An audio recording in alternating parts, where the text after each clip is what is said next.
I think most of the candidates, or half of them anyway, did address inclusion in some manner. They didn't touch on all the subjects, but I think they seem to have been trying to address inclusion issues. Some of them, a couple of them really didn't get it, but I think Smitherman and Rocco Rossi and even Sarah Thompson in some respects did address some inclusion issues and accessibility issues. Well, it's a personal position, not an organizational one. But I think the two top runners are Rocco Rossi and George Smitherman.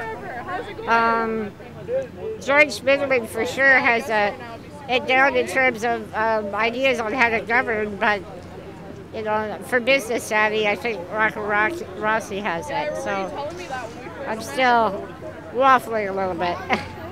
What do you think was the most important idea that came out of the event? Well, I like the idea that I think it was George Smitherman had about tying a certain results to performance appraisals of senior executives. And I think it was also Rossi that talked about the need to have, for example, a city plan or the chief of the city planning department reporting directly to the mayor. And I think those are, in other words, giving that person more power and influence and more of an oversight about everybody. So, yeah. I was really glad to see the turnout we had so that they knew they had to be a bit serious. I think they had a lot of really good words. I hope that the actions would be behind the words when they get in office, that indeed they would devote the attention to the issue that they indicated today. And of course, they go through debate after debate after debate, and so I'm sure they've learned the words. So I liked some of the words. How they can hold them accountable. That's a really, really good point. I think the only way to do it is to get more and more involved. So it's a catch-22 thing. We need more people working at City Hall, and we need working toward accessibility, but we need accessibility to get the people working at City Hall. So it is a catch-22. But I think there is more recognition, and I hope that you can see from this community today that there are people who are educated and able and willing, and we need to get in there and keep pitching.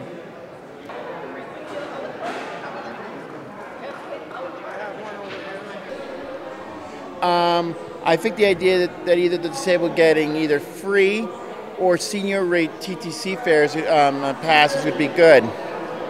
Sam, you've been around the community for many, many years. How do you think the mayoral candidates actually dealt with the subject of inclusion of people with disabilities in the life of our city? I think some of them have a lot to learn, and others, they might have the right idea, but I want to see what they do if they get elected. But not only that, what would they do if they don't get elected? How do you think we should hold them accountable? How can the community do that? We need to be more public. We need to be more diligent at going to public meetings and letting them know how we feel. Thanks, Sam. How well did the mayoralty candidates actually address the issue of full inclusion of people with disabilities in Toronto? This is the second mayoral debate I've attended. From the first mayoral debate I've attended, those who were shaky on their position have now got a solid position, and those who had a solid position have an even more solid position. So I think that in terms of persons with disabilities in Toronto, they all are aware of our issues and what we are concerned about. And I think that I know for certain which mayoral candidate I will go for. I have two favorites, so yes. Tell me, what do you think the most important idea that came out of the meeting? I think just for the candidates to be able to hear the people and see the broad spectrum and range of disabilities that are out there,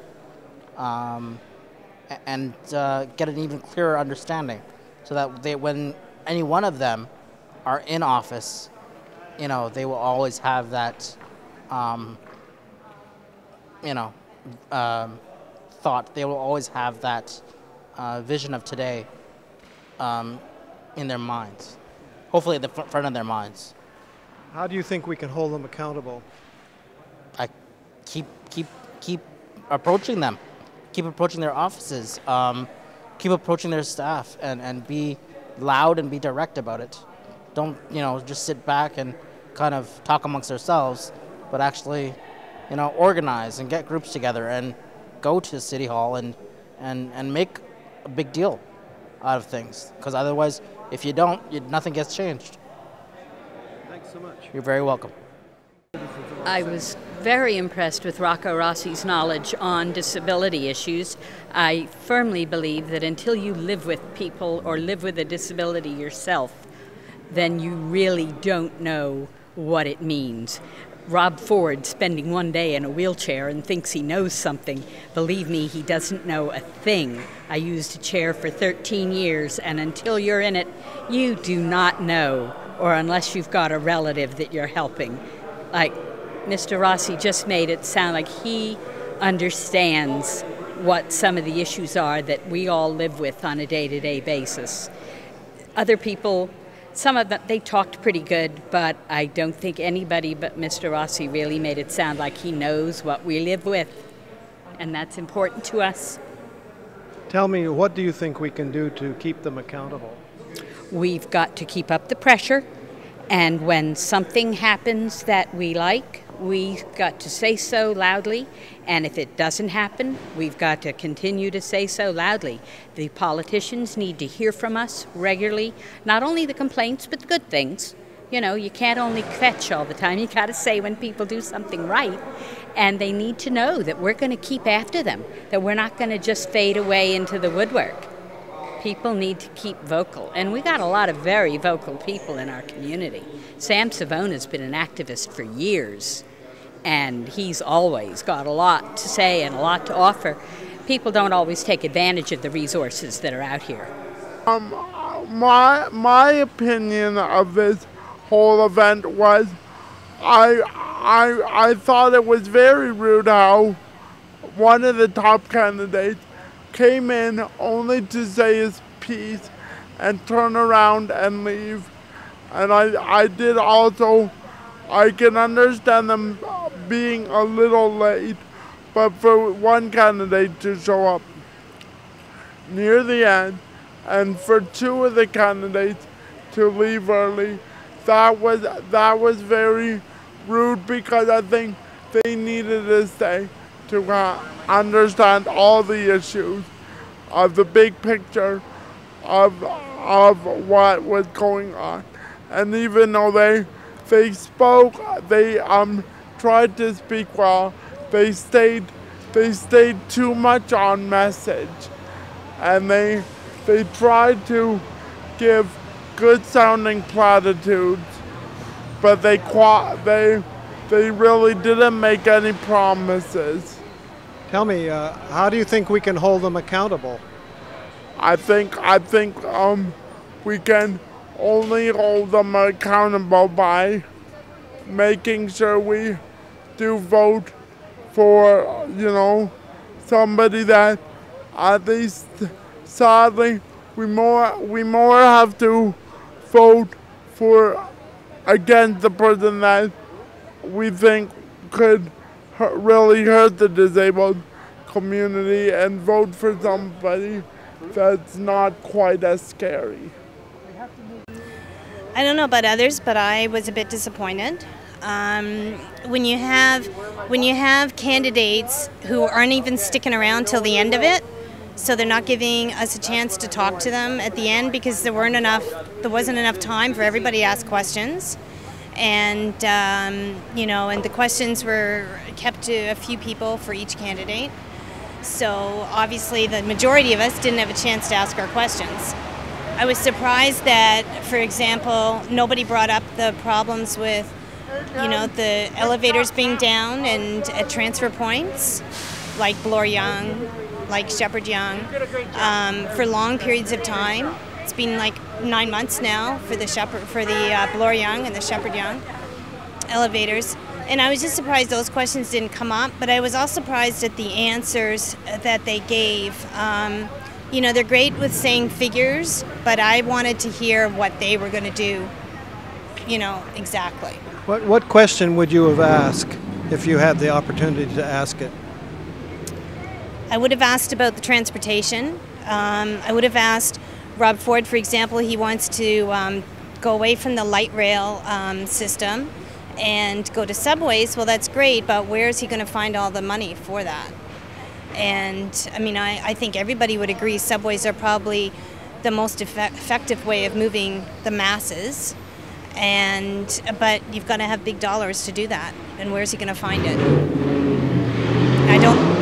I don't think it's just going to be from the 22 councillors and their support staff, their salaries being cut. I don't think that's going to supply the subway funds. How do you think we can hold them accountable? I think we have to get out and vote. We have to make the best choice we think. And then after that, whether the candidate we wanted it gets in or another one, we have to send them emails and hope that they answer emails and follow up. For example, I don't know because I was sort of on the outside trying to get in at the beginning, but I don't know if anything was said, like what is happening with all the comments and the results from today from the different candidates. What's being done? Are we going to hear anything? Is there going to be anything posted on their websites? What's going to be done about that? How are we going to be able to follow up on some of the issues brought forth today and at the Variety Village one? Okay, thanks, Heather.